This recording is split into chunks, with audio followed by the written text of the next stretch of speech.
اس اہل حدیث مولوی نے سر نیچے کر کے کہا ڈی سی صاحب، خان صاحب، وہ تو مر گیا ہے.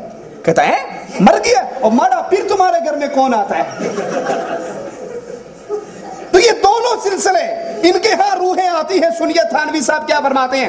میرے پردادا مر گئے، رات کو مثل زندہ گھر پہنچ گئے، گھر والوں کو مٹھائی بھی لا کر دی اور فرمایا اے میری خوش دامن بی بی، اگر تم کسی سے ظاہر نہ کرو گی اسی طرح روز آیا کروں گا، مٹھائی لایا کروں گا. انہوں نے کہا اچھا ٹھیک ہے. لیکن پھر ان کو یہ اندیشہ ہوا کہ جب بچے مٹھائی کھائیں گے تو لوگ پتہ نہیں کیا کیا شبہ کریں گے کہ مرد ہے نہیں، یہ ٹوکرے مٹھائی کے کہاں سے آ رہے ہیں. صبح کو کہہ دیا کہ رات تھانوی کا پردادا آیا تھا، وہ مٹھائی لایا تھا. کہا پھر اس کے بعد میرے پردادا کبھی نہیں آئے. قرآن کہتا ہے کہ شہیدوں نے کہا اللہ ایک مرتبہ ہمیں دنیا پہ بھیج دے، ہم وہاں جا کر پھر تیرے راستے میں شہید ہونا چاہتے ہیں. ان کو تو نہ بھیجا گیا. اس نے شہید نے کہا قال یا لیت قومی یعلمون بما غفر لی ربی وجعلنی من المکرمین. کاش میری قوم کو پتہ لگ جائے اللہ نے مجھے کیا انعام دیا ہے. وہ تو واپس نہ آئے، لیکن یہاں سنیے تھانوی صاحب کیا فرماتے ہیں. کس کو واپس بلاتے ہیں؟ کہا مولوی فخر الحسن، مولوی احمد امروہی میں آپس میں کوئی چپکلش تھی، تنازع بڑھ گیا.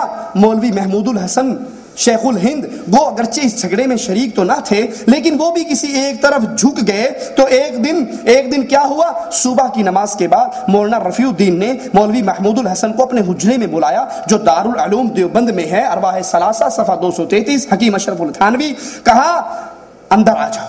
اندر داخل ہوئے، بند حجرے کے کواڑ کھولے، سردی شدید کا موسم تھا. مولانا رفیع الدین نے کہا بات کرنے سے پہلے ذرا میری یہ رضائی اوپر لی ہوئی نا سردی کی، یہ رضائی دیکھو. مولانا نے جو ہی رضائی کو ہاتھ لگایا تو خوب بھیگ رہا تھا، پانی تھا. انہوں نے کہا حضرت یہ کیا، اتنا پسینہ آپ کو کیسے آیا ہوا کہ رضائی پانی ہوگی؟ کہا ابھی مولانا قاسم نانوتوی جو مر چکے ہیں، مارا وہ تو مر گیا ہے، پھر کون آتا ہے، وہ تو مر چکے ہیں. کہا ابھی قاسم نانوتوی اپنے جسد عنصری کے ساتھ تشریف لائے اور میرا جسم پسینہ ہو گیا، میرا لبادہ تر بتر ہو گیا. اور مجھے انہوں نے آ کر کیا کہا، محمود الحسن کو کہو کہ اس جھگڑے میں نہ پڑے، میں نے تمہیں وہی بات بتانے کے لیے بلایا ہے.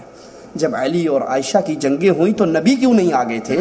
جب عثمان قید ہوئے تھے، 40 دن بھوکے پیاسے رہے تھے، نبی کیوں نہیں آئے تھے؟ جب حسین مدینے سے مکہ سے کوفہ جا رہے تھے، نبی کیوں نہیں آئے تھے؟ جب حسن کو کوفی زہر دے رہے تھے، نبی کیوں نہیں آئے تھے؟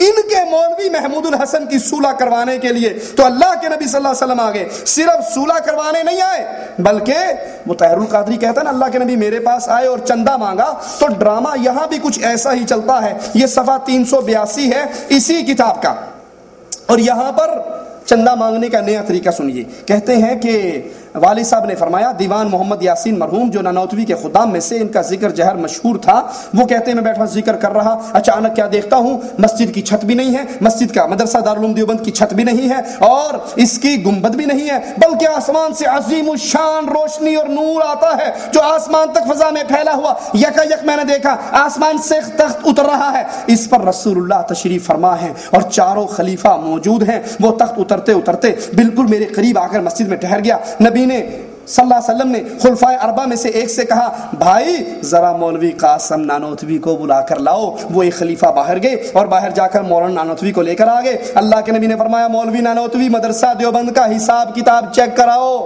کو رپورٹ ہو گئی تھی کہ یہ نے غبن کیا ہے. اللہ کے نبی دارالعلوم دیوبند کا حساب کتاب چیک کرنے، یہ کیا ہے؟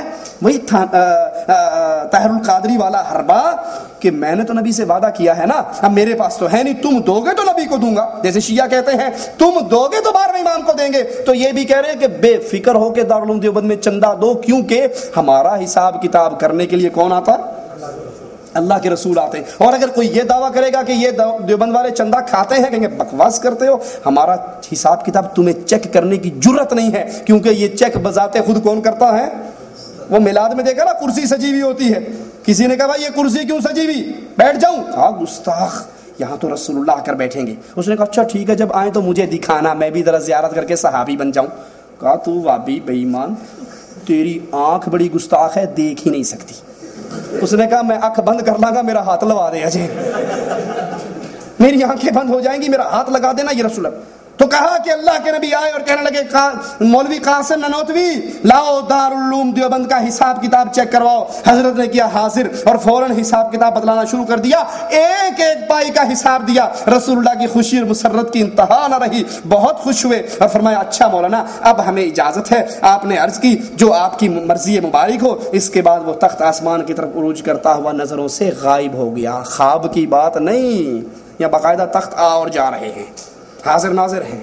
لیکن سوچئے, اللہ کے لیے سوچئے, کیا یہ عقیدے رسول اللہ صلی اللہ علیہ وسلم کے عقائد ہیں؟ یہ ہمارے ہاتھ میں مجالس حکیم الامت ہیں, جس کے اندر حضرت فاطمہ رضی اللہ تعالی عنہا کی توہین کیسے کی جاتی ہے, صفحہ 280 ہے. اللہ کے لیے اس کو اپنے سامنے رکھیں اور پھر اپنی توحید اور ایمان اور عقیدے کو بھی سامنے رکھیں. فرمایا ایک مرتبہ ہم بہت بیمار ہوئے. مولانا فضل الرحمان گنج مراد آبادی کے ملفوظات. کہا ایک مرتبہ ہم بہت بیمار ہوئے, ہمیں ڈر ہوا کہیں مر نہ جائیں, ہمیں مرنے سے بہت ڈر لگتا تھا. رات کو خواب دیکھا, استغفر اللہ ثم استغفر اللہ, نقل کفر نباشد. خواب دیکھا اور خواب میں کیا دیکھتے ہیں, حضرت فاطمہ رضی اللہ تعالی عنہا کی زیارت ہوئی, انہوں نے ہمیں سینے سے لگایا, ہم بالکل ٹھیک ہو گئے. یہ عقیدے کتاب اللہ اور سنت رسول اللہ صلی اللہ علیہ وسلم کے خلاف ہیں. اللہ سے دعا ہے اللہ ہمارے گناہوں کو معاف فرمائے, اللہ ہماری خطاؤں کو معاف فرمائے. یہ ارواح ثلاثہ کا صفحہ نمبر 303 ہے, جہاں پر ایک رنڈی آتی ہے اور کہتی ہے یہ میری چھوکری, اسی کی کمائی سے میرا گزارا دھندا چلتا ہے, یہ بیمار ہوگی. تو مولانا تھانوی صاحب ان کو باقاعدہ بیان فرماتے ہیں اس میں کہ ان کے مولوی صاحب نے تعویذ لکھ کر دیا اور ان کے تعویذ سے وہ چھوکری بالکل ٹھیک ہو گئی. چکلے چلانے کے تعویذ بھی یہاں سے مل رہے ہیں. یہ عقیدے, یہ باتیں, یہ نظریات اپنے سامنے رکھیے, اور جو قرآن و حدیث کے دلائل ہم نے دیے اپنے سامنے رکھیے, اور یاد کیجئے معصوم صرف محمد کریم صلی اللہ علیہ وسلم ہے. باقی ہر آدمی سے غلطی ہو سکتی ہے, ہر آدمی سے خطا ہو سکتی ہے, ہر آدمی گمراہ ہو سکتا ہے. اگر کوئی ان تمام چیزوں سے محفوظ ہے وہ صرف رسول اللہ صلی اللہ علیہ وسلم ہے. اس لیے ہم آپ کو پھر اپنی دعوت کو دہراتے ہیں, اتبعوا ما انزل الیکم من ربکم ولا تتبعوا من دونه اولیاء. ان ساری کتابوں سے اپنا دامن توڑیے, ان مشائخ سے اپنا دامن توڑیے, اور مدینے والے رسول سے اپنے دامن کو جوڑیے. اللہ ہمیں اس حال میں اپنے پاس بلائے, اللہ ہم سے راضی ہو, ہم اللہ سے راضی ہوں. اقول قولی هذا واستغفر الله لي ولكم ولسائر المسلمين فاستغفروه انه هو الغفور الرحیم. جزاکم اللہ خیر, احسن الجزاء. حضرات ابھی آپ سماعت فرما رہے تھے فضیلت الشیخ توصیف الرحمان کو. عنوان تھا اشرف علی صاحب تھانوی کی کتابوں پر ایک نظر, یا ان کا تحقیقی جائزہ. اتنی بڑی اور معروف شخصیت کے بارے میں آپ نے جو درس میں سنا ہے, اسے سن کر یقینی بات ہے کئی چہرے عجیب و غریب کیفیت میں پریشانی کی حالت میں ہو رہے ہوں گے. اور جہاں یہ پیغام ہمارا ٹی وی کے ذریعے یا آڈیو کیسٹس کے ذریعے, وی سی ڈیز کے ذریعے پہنچ رہا ہوگا, ان لوگوں کی بھی کیفیت کچھ اسی طرح کی ہو جائے گی جو کہ ان تمام چیزوں سے اگر وہ اتفاق نہیں رکھتے ہیں تو. لیکن ہم یہاں جو مقصد ہمارے بیان کرنے کا ہے, یا یہ پیغام جو آپ تک ہم لے کر آج آپ کی خدمت پہ پیش کرنے کی سعادت ہم لوگوں نے حاصل کی ہے, اس کا مقصد صرف یہ ہے کہ اسلام کے صاف اور شفاف چہرے پر جو تقلیدی ذہنیت یا اکابر ہمارے علماء کرام کی شخصیت پرستی ابھر کر آئی ہے, ہم کسی طریقے سے اس شخصیت پرستی سے لوگوں کو چھٹکارا دلانے کی ایک دعوت پیش کر سکیں, اور لوگوں کے سامنے حق و باطل رکھ سکیں تاکہ وہ حق کو قبول کر لیں, اور باطل سے کم از کر وہ اسے برا جان کر اس سے مرنے سے پہلے اس سے توبہ کر لیں. اللہ رب العالمین سے دعا ہے کہ جو شیخ نے فرمایا ہے یہاں پر, اللہ رب العالمین وہ شیخ کے موازین حسنات میں اضافے کا ذریعہ بنائیں, اور ہم سب کے لیے یہاں جمع ہونے کو اللہ رب العالمین قبول فرما لے. انشاءاللہ تعالی یہ ہمارا جو سلسلہ دروس کا چل رہا ہے شیخ توصیف الرحمان کا، یہ آج آپ نے دوسری کڑی سماعت فرمائی ہے۔ اس سے پہلے شہادت حسین کے عنوان پر گزشتہ ماہ تقریر ہوئی تھی، اور آئندہ ماہ بھی انشاءاللہ تعالی 19 اپریل کو انشاءاللہ تعالی کوشش کی جائے گی کہ یہیں اسی مقام پر آپ لوگوں سے دوبارہ ملاقات ہو۔ 19 اپریل کی تاریخ یاد رکھیے گا، اور اس سے پہلے رابطے میں رہیں تاکہ اگر کچھ اس میں تبدیلی ہو تو وہ آپ لوگوں کو مطلع کیا جا سکے۔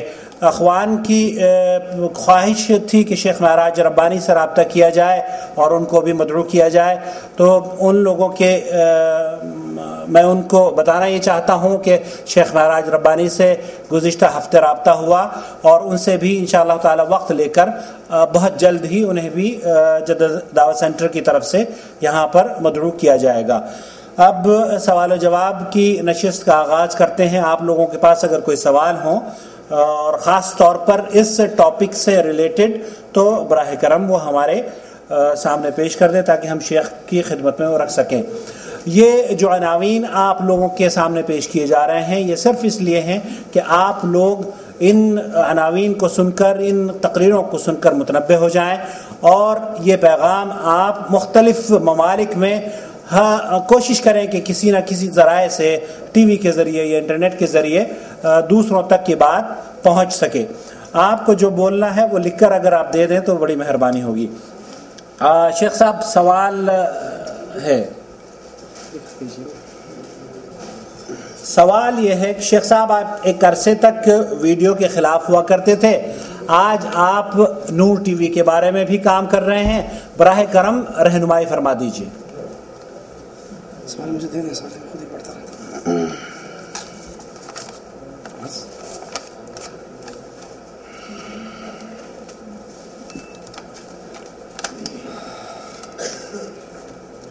حقیقت یہ ہے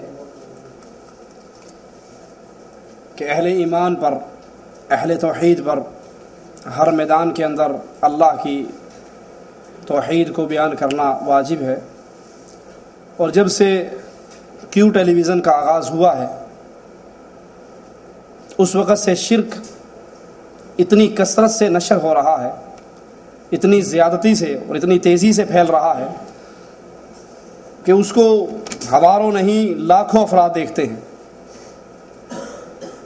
میں علی وجہ البصیرہ یہ بات کہتا ہوں کہ امت کے لیے گندی ننگی فلموں کے چینل اتنے خطرناک نہیں ہیں جتنا کیو ٹی وی کا یہ فتنہ ہمارے لیے خطرناک ہے، کیونکہ آپ گندی فلمیں دیکھیں گے، گناہ گار ہوں گے، کافر اور مشرک نہیں ہوں گے، تو گناہ گار توبہ طائب ہو جائے تب اللہ معاف کر دے گا، توبہ نہ کرے اللہ اپنی رحمت سے ہی معاف کر سکتا ہے۔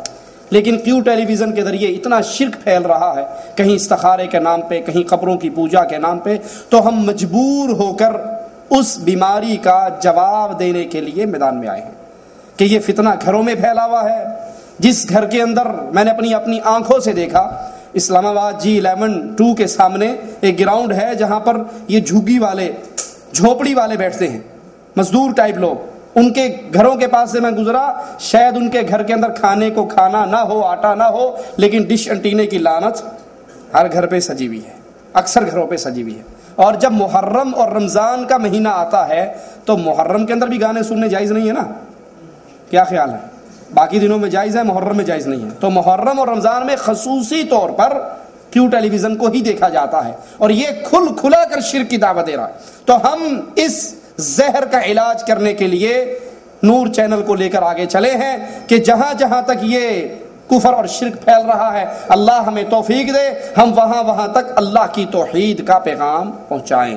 رہے وہ گھر، میری دعوت کو یاد کیجئے اور میرے اس موقف کو سامنے رکھیے، رہے وہ گھر جن گھروں کے اندر ٹیلی ویژن نہیں ہے، جن گھروں کے اندر ٹیلی ویژن نہیں ہے، پاک صاف ہے، اللہ اس کو مزید پاک صاف رکھے اور ایسے گھروں میں اور اضافہ فرمائے۔ ہماری ان کو قطعاً دعوت نہیں ہے کہ وہ ہمارا چینل چلنے کے بعد ٹی وی خرید کے گھر میں لا کے رکھیں۔ ہم تو یہ تریاق ان مریضوں کے لیے لے کر آئے ہیں جن کو ایڈز کینسر لگ چکا ہے، جو گھر بچے ہوئے ہیں اللہ بچائے اور اللہ پاک رکھے ان گھروں کو مزید ان فتنوں سے لیکن جو گھر شرک کی دلدل میں یہاں اس حلق تک پھنس چکے ہیں ان کو نکالنے کے لیے ہمارے اور آپ کے پاس کیا انتظامات ہیں؟